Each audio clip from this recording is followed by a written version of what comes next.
Bonjour, bienvenue dans cette capsule en peu de mots. Aujourd'hui, j'ai envie de vous parler du Big Bang.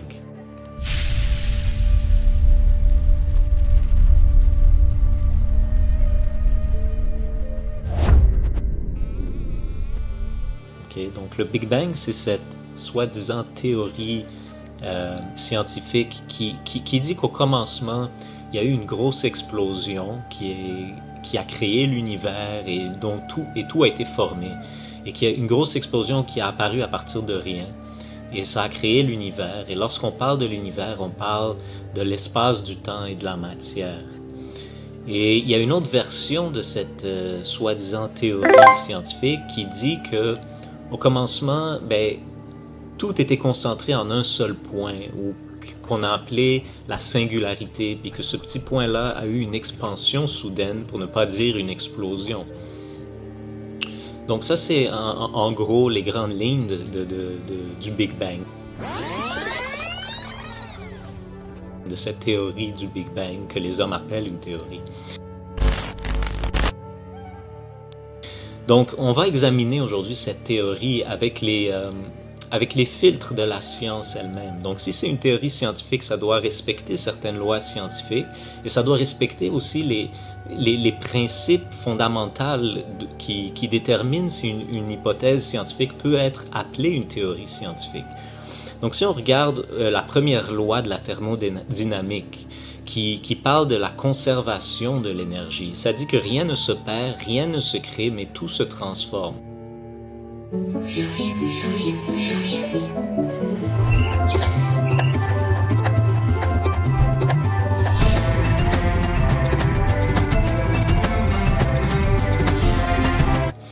Donc si on regarde cette théorie qui dit qu'au départ, il n'y avait rien qui a explosé, donc on voit directement ici que ça brise la première loi de la thermodynamique parce qu'il y a une création d'énergie et il n'y a pas une conservation d'énergie.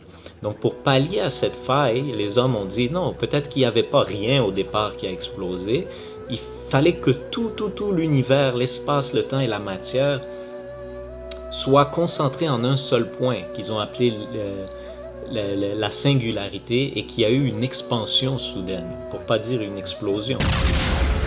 Alors, si on regarde la première loi de thermodynamique sur cette théorie, là on peut voir qu'il y a effectivement une conservation d'énergie si tout l'univers qui était concentré dans ce point-là est éternel lui-même et que c'est lui qui a eu une expansion. Maintenant, passons cette théorie-là au filtre du principe scientifique. Pour établir si une hypothèse scientifique est une théorie, il faut qu'elle passe 3 critères. Donc le premier critère, c'est il faut premièrement que l'hypothèse soit observable. Deuxièmement, il faut que ça soit mesurable ou quantifiable. Et troisièmement, il faut que ça soit répétable. Et le principe scientifique dit qu'il faut qu'on puisse répéter l'expérience au moins 30 fois et obtenir le même résultat pour pouvoir considérer ça comme une théorie scientifique.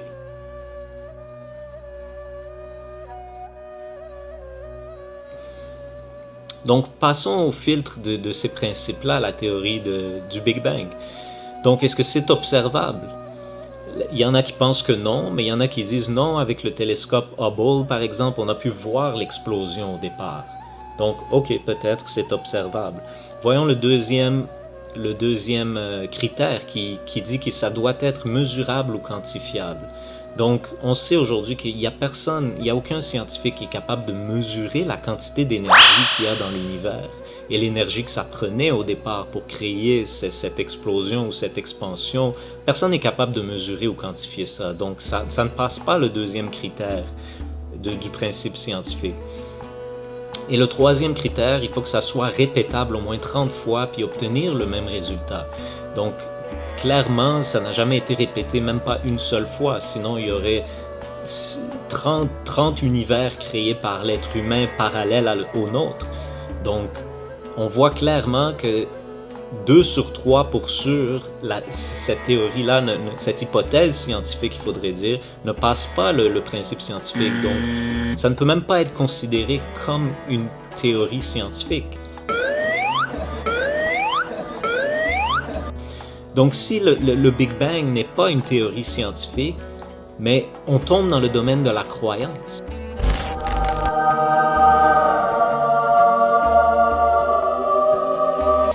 Parce que les hommes croient à ça, au Big Bang, mais ce n'est même pas une science, ce n'est même pas une théorie scientifique. Et la Bible nous parle de ça dans 1 Timothée au chapitre 6, les versets 20 et 21, où l'apôtre Paul disait à Timothée, il lui disait « Timothée, garde le dépôt en évitant les discours vains et profanes et les disputes de la fausse science dont font profession quelques-uns qui se sont ainsi détournés de la foi. » Et on voit dans la version Osterwald, ça parle de dire « et les disputes d'une science faussement nommée ».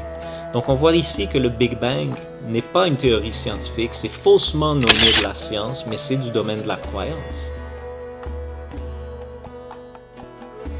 Donc si on est dans le domaine de la croyance, donc si on regarde la création en elle-même, on voit que derrière la création, tout a été créé avec une intelligence.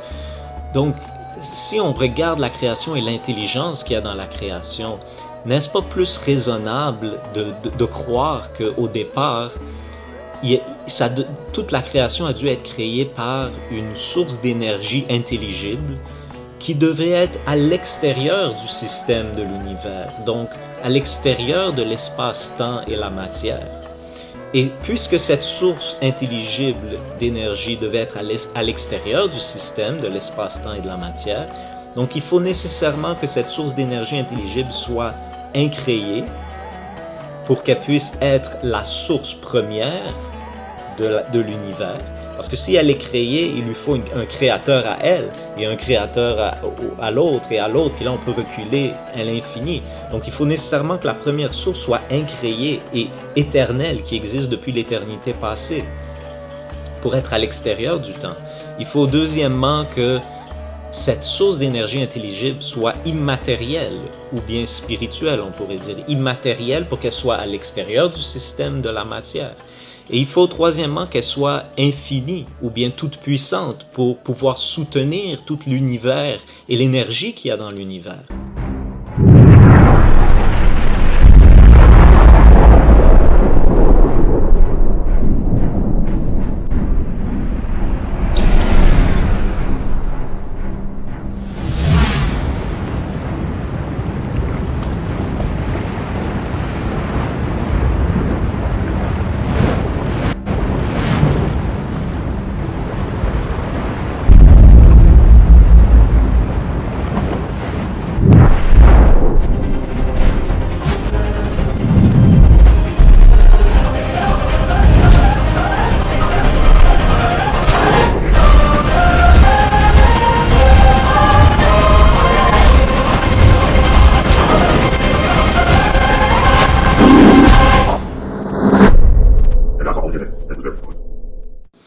Donc, si on récapitule, cette source d'énergie intelligible doit être à l'extérieur du système de l'univers, de l'espace-temps et de la matière. Il faut qu'elle soit incréée ou éternelle. Il faut qu'elle soit immatérielle ou spirituelle. Et il faut qu'elle soit infinie ou toute puissante. Et si on y réfléchit un instant, c'est exactement la description du Dieu de la Bible. Que la Bible nous dit que le Créateur, mais il est un être intelligible, spirituel, un être spirituel intelligible, éternel et tout-puissant. C'est un esprit éternel et tout-puissant qui a créé toute chose dans la création. Et d'où vient la fameuse phrase au début de la Genèse qui dit « Au commencement, Dieu créa le ciel et la terre. » Et cet être-là, c'est Dieu. On le nomme Dieu. Et la Bible nous enseigne aussi que cet être-là, ce créateur-là, il est dans sa nature, il est amour. Et il a tellement aimé le monde qu'il est venu sur cette création, sur cette terre, pour démontrer cet amour-là.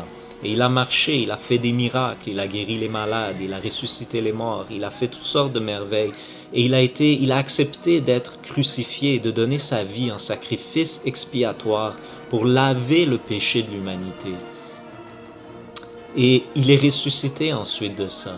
Et en ressuscitant, il a démontré sa suprématie sur toute la création par les miracles qu'il a accomplis, le surnaturel qu'il a accompli.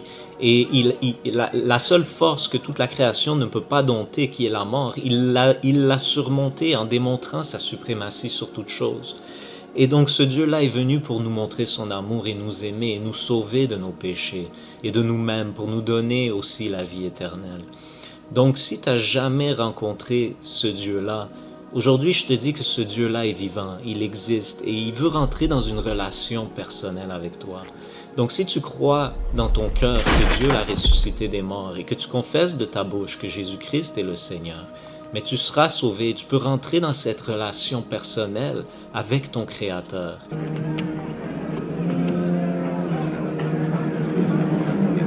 Où est-il? Où est-il?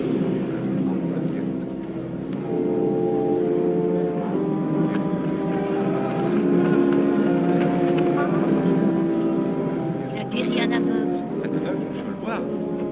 Maître, je peux voir. Je vois.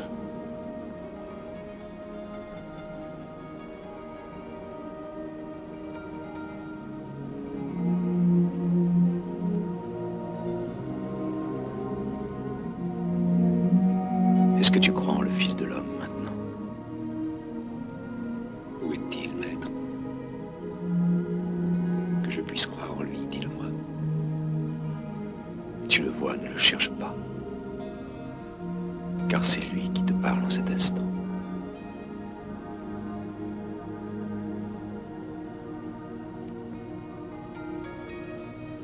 Je crois en toi, Seigneur.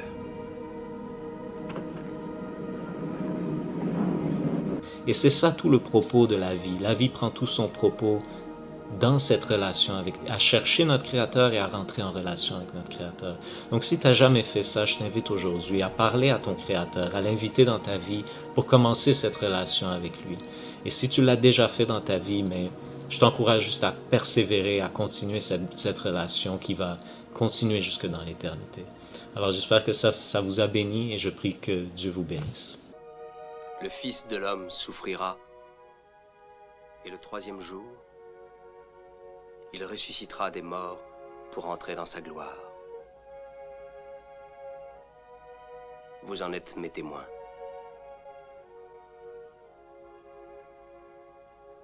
Maintenant, mon Père est réconcilié avec le monde.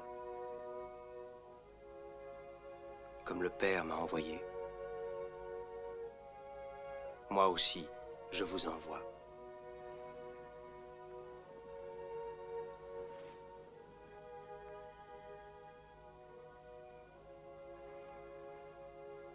Recevez le Saint-Esprit.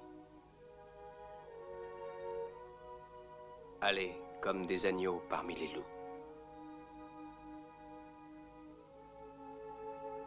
Faites des disciples de toutes les nations.